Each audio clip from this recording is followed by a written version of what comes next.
I've been playing around with these soft plastic topwater buzz baits for a number of years, and I came across a new tail design that I really liked, and it actually came from an old Wiggly that Larry and I were working on. It was a vertical twin tail. So what I did was I actually stole the tail by making a hard resin one, used Sculpey to create the body, and then I made a quick putty mold, which cured in about 10 minutes. I'll walk you through that process in a few minutes, but I first wanted to show you some of the issues that I had with this. One of the issues was a little bit of design, but more importantly, when I was pouring these, it really had to do with the hardness of the alumisol that I was using. Let me show you what I ran into when I tested these in the water, and then what I did to fix it. Here's my original design. As you can see, the legs flap sometimes, but they also get hung up. Sometimes they get hung up on each other. The other thing that I ran into was even when they were separated, sometimes one of them would not flap. So I wasn't getting the desired action that I wanted, especially at slow speeds. Now let me show you the second design.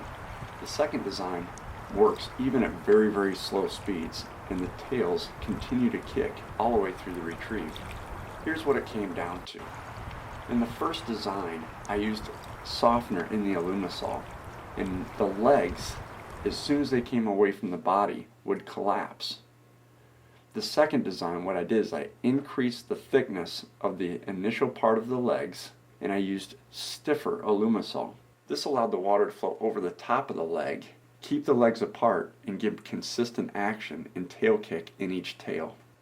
The most crucial part is getting the action at slow speeds, so you don't have to buzz these things really fast. You can if you want, but I really desire slow speed action in the tails, and that's what I'm getting with this revised bait. Let me walk you through the very quick process of using the mold putty to make a mold and then also casting them. This entire process takes less than 30 minutes, from making the mold to casting the parts and allowing the alumisol to cool and pulling out baits that are ready to fish. We've time-lapsed the mixing of the putty, but you take equal amounts of the white and the purple Alumilite mold putty, knead it together with your hands, roll it into a ball, get all the creases out of it, and then press it over the item that you want to mold. Here we've used a clear piece of plastic so we can flip it over and see the back side to make sure that we've pressed the putty up into the detail of the piece. This allows us to make sure that the putty is very tight to the detail and we have no air bubbles against the part.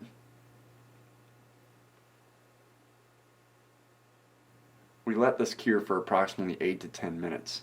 Use a putty knife to remove it from the plastic, and then simply flex the putty mold to remove your piece. Using a little clay under the back side of the mold, we make it flat. Heat up our alumisol,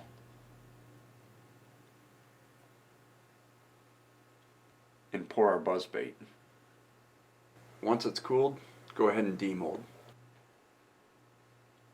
Take scissors and trim the tails, and we're ready to rig it and fish it.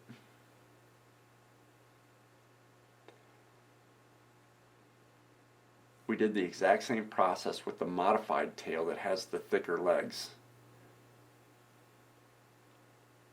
This gives us that stiffness and keeps the legs far enough apart from one another to ensure that action we desire.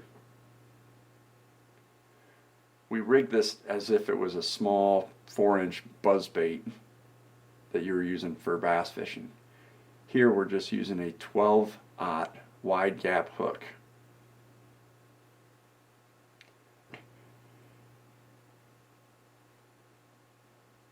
You can see the stiffness in the plastic.